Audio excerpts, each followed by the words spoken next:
Everybody, welcome back to yet another episode of the Time and Space podcast. We are the Minisode Podkings. Yes, another Minisode. That over there is Jordan Hirsch. Below me, Francis Donald. And listen, I'm Sean Tandy. We want to welcome you to another podcast. We're going to get into something a little different today. We're going to get into a little bit of stick picks. So again, gentlemen, I'm going to pick a random topic that's been assigned out of this stick. And then we're going to riff on it for a little bit. I want to hear from my two favorite podcasters, really what their thoughts are. So again, I just kind of had a couple pieces of paper here. Take a pick. Is that a Maverick head? You know it. From my brother. That optic life. No free advertising. And this is what we got. Championship weekend. Gentlemen, tell me a couple good stories you may have from championship weekend. A couple great championship weekends you may have watched. Really anything that you can relate to. 12 minutes on the clock per our man, Wheezy Wayne, Big W Productions. Let's get into a little bit. Championship weekend. Wheezy F Treptow. Championship weekend. So many championship weekends. Where do you even Where do we start? Well, that's what I was going to say. Repeating. Stop. I was going to say that. Stop it. So kind of fitting, and I swear we didn't know that this topic was going to get picked, but tonight I wore my Pro Lax 2004 t-shirt, which is a tradition at Nazareth College where we went to get a Pro Lax t-shirt means you made it to the NCAA tournament. In 2004, we actually made it all the way to the finals where we were the runners-up, or as most people call it, the losers. We came in second place, lost to a very, very talented Salisbury team. But the weekend itself was incredible. In Baltimore, in the Inner Harbor, I don't know that you could beat it as an 18-year-old freshman whose only real responsibility was to play lacrosse and have a good time when the game was done. Yeah. I mean, let's set the stage, right? It's 2004, and Syracuse still has a Powell on their team. Shout out Syracuse, as we always do. Final four teams. It was the finals was Syracuse and Navy in Division One. Do you remember the other guys that were playing? I believe you had Princeton, and I'm not sure about that third team. I think it was Hop. I think it was Hopkins. I think it was Hopkins. And you know why? Because it was the last year that Hopkins wore royal blue before they switched to the new baby blue swag that they've had for now 15 years. Wow. Yeah. Good decision by them. Right? Good decision. I wonder who made that decision. I would bet that all the North Carolina fans right now are really upset that I said that. They feel slighted. But they feel a little slighted. Championship weekend, I'll say this. There's nothing like being a part of it. Absolutely nothing like being a part of it. There was a banquet in the middle of Baltimore where all the teams, Division 3, 2, and 1 came together and had some keynote speakers. The mayor of Baltimore was there, and it was really tremendous. Playing in an NFL stadium, unbelievable. I remember I got caught chest bumping someone in warm-ups on the Jumbotron, probably the highlight of, I won't say the highlight of my athletic career, but it was pretty good. So being a part of it, unbelievable. Obviously, winning it must be just the next level. Still something that guts me that we never actually got to finish the job there. But being a part of Championship Weekend, incredible. What about us going to watch Championship Weekend, not a part of it? What's it like? So let me give you a little perspective. For those of you who have listened before, you may know that I'm from Dallas, Texas, right? I grew up not watching lacrosse on TV. That wasn't a thing. And, it was a thing on Championship Weekend, but I didn't even know about Championship Weekend. In 2003, I watched my first Championship Weekend on TV, recorded it on VHS. 2003, it was at M&T Bank Stadium. So I went from watching the games on TV to playing in the games the very next year. So not even as a player, as an attendee, especially somebody from a non-traditional area, going to a championship weekend is the mecca. And if it isn't for you, it should be. And hopefully, you know, when we're back from quarantine, you get to go check out a championship weekend. But being immersed in the game, a full weekend, 2 games on Saturday, 2 games on Sunday, right? Don't sleep on the Division 2 and the Division 3 national championship games. And then culminating with that Monday Division 1 national championship. 5 lacrosse games in 3 days. There's nothing better. And for somebody who wants to really soak it up, some of the best players in the country, some of the best fans in the country, if Cuse is there, and just such a great and positive atmosphere. Even more than a tournament, it is just people celebrating the game of lacrosse together. Really great. Absolutely. And I think I'm pretty positive the women's national championship, I believe they moved to that weekend in that area as well. So you can get a lot of lacrosse in on both sides of the ball there. That's right. So for me, kind of the opposite of Francis. Growing up, I went to a bunch of Final Fours when they were at Rutgers. I remember going, being from New York, it was not that hard to get to. The older you get, it's that magic stays.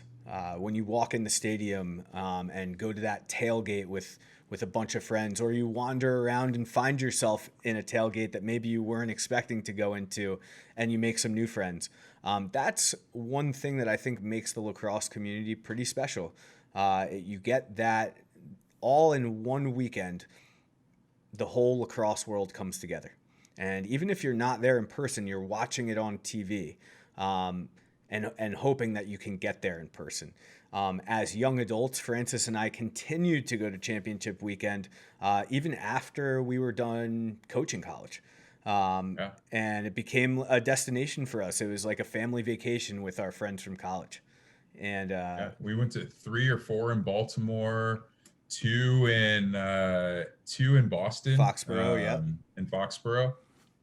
I never made it to one in Philly. I think you've gone to one in Philly, right? I did. I went to one in Philly when Lynchburg made it. And I'm blanking on the year. I want to say like 2015 or somewhere along those lines. Right, yep. I was there. Yes. So to go watch Lynchburg play, and what was cool about that was I think all the assistant coaches at Lynchburg at that time I had coached. Maybe minus Coach Przynski. I'm pretty sure he was there. So minus Coach Przynski, I had coached all of those guys. So that was really, really cool. And to see one of my mentors, Coach Kadelka, reach that platform was incredible. And again, I can't say it enough times.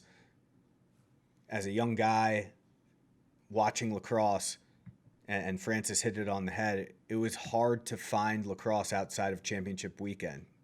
So that's what made me fall in love with the game, to see that atmosphere, watching guys celebrate with the national championship trophy.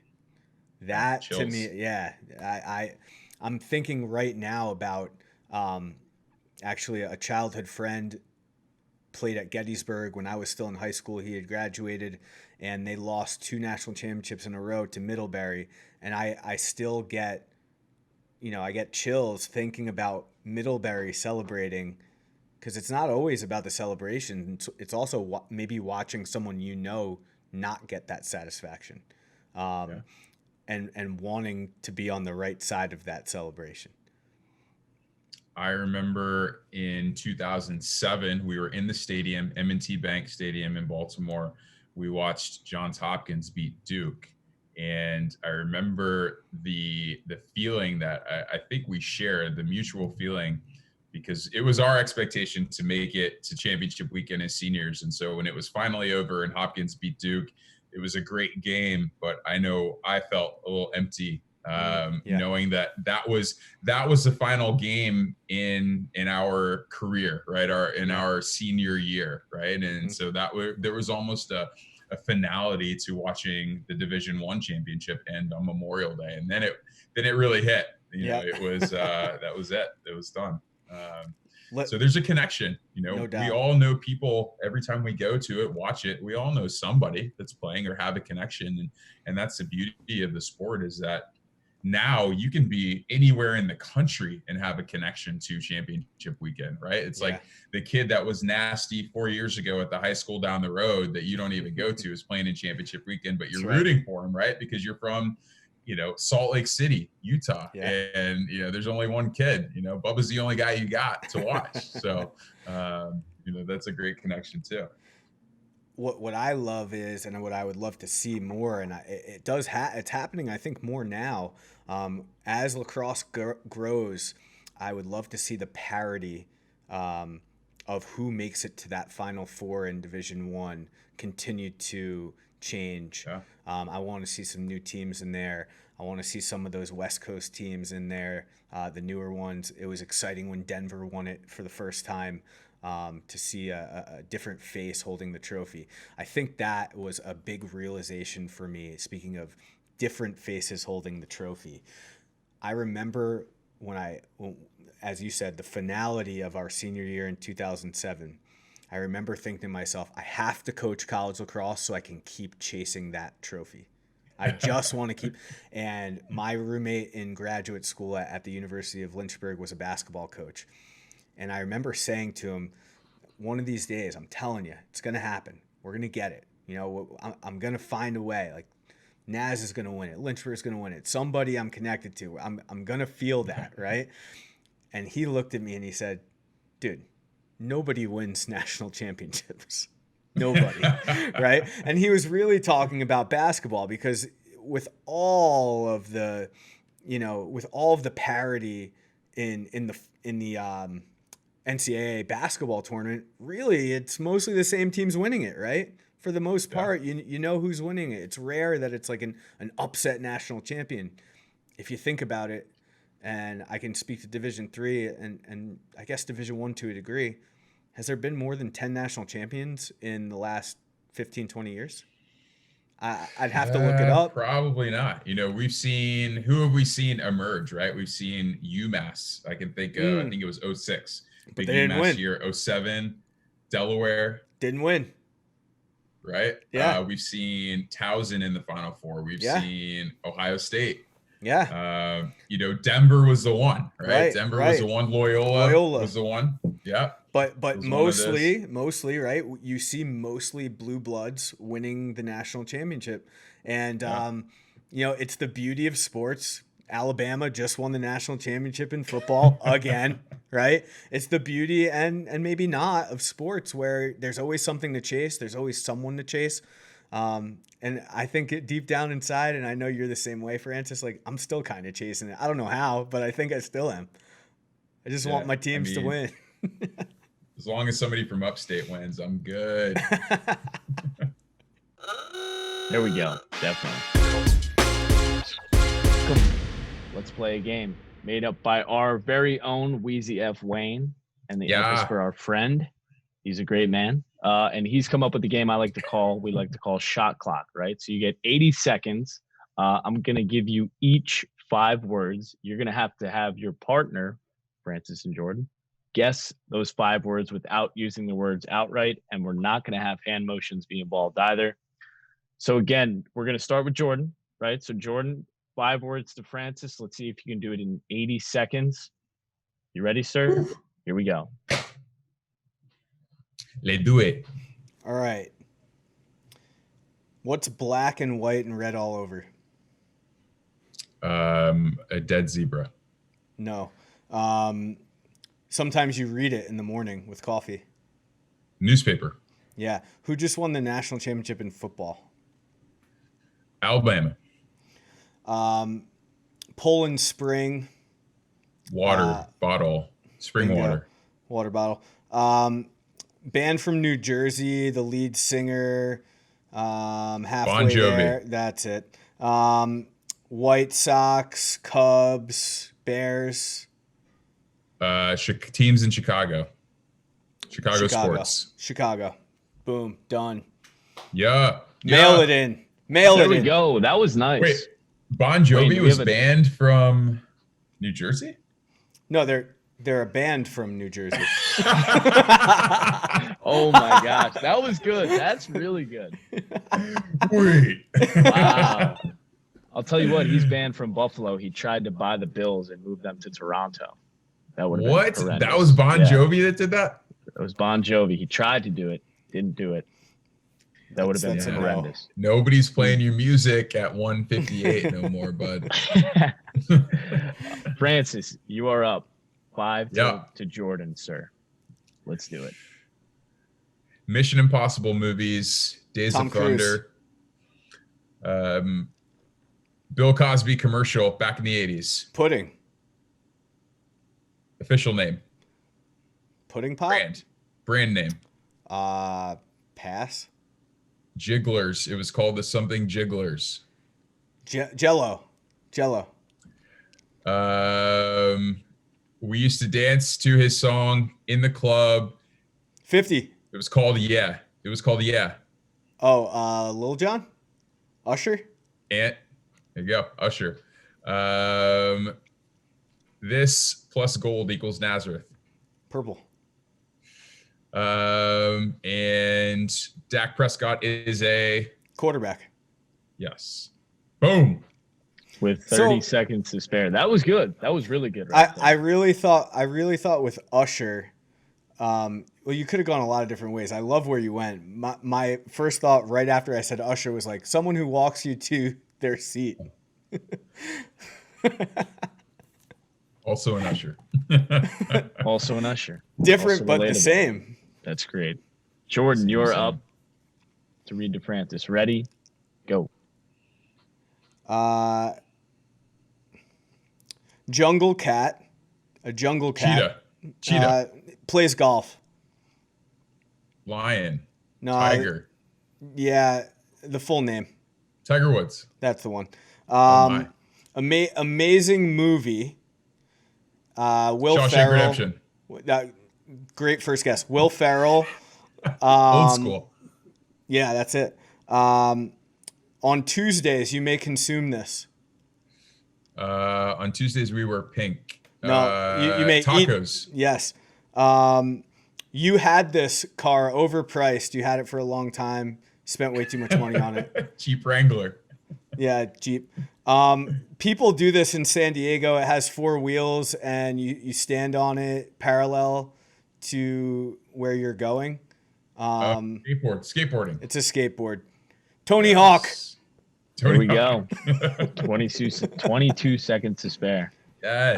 I was wondering where you're going with the bad car, but Jeeps are still a great vehicle, Jordy. Francis. Great whip. Great whoop. Francis, to Jordan. You got 5. Ready, go. In New York City, this is the street where you watch musicals. Broadway. Watched. Another musicals. name for Queens. The name of the station, the name of the train station in Queens. They had a bobsled team. Oh, Jamaica. Yeah. You wear these on your legs and they're kind of scratchy sometimes, but we all wear them anyway. Wool socks. On your legs. Blue. Blue, black. Jeans. Yeah. Before cell phones, you used to use this to call someone when you're running around town. Payphone. Yeah. It's a movie, mafia movie, Joe Pesci, Ray Goodfellas. Liotta. Yeah. There we go. So, okay. Excellent. To my defense, in my own head, the wool socks were like really high up on your legs. And I thought when I think scratchy, I think wool right away. Right away, I'm thinking wool. There's probably a lot of better ways. I might need to look at my socks. Ways I could have expressed jeans, but there you go. Sometimes they're scratchy. When you were going on the train station route with Jamaica, I looked at my notes. I was like, what was he talking about? I was very confused, but it worked out. New York. It's very telling about me that I get Jamaica from like the bobsled movie and not in Queens. Like, what's wrong with me? I remembered very quickly that you're directionally challenged, and I was like, Yeah, probably it's true. been to that station and didn't know the name. It's true. You could do a whole mini-sode on where I've gotten lost trying to get to a lacrosse game. And That was that's good. what we call That's a all you gotta do. And mini-sode. then Wayne does a little cutscene at the end, and boom, we're good. Excellent, fellas. First time at it, we did pretty well. I Let's think go. we might have a keeper there. So great work by both of you. We'll brush up on our words for next time. Like and subscribe. Oh, is that what we're doing?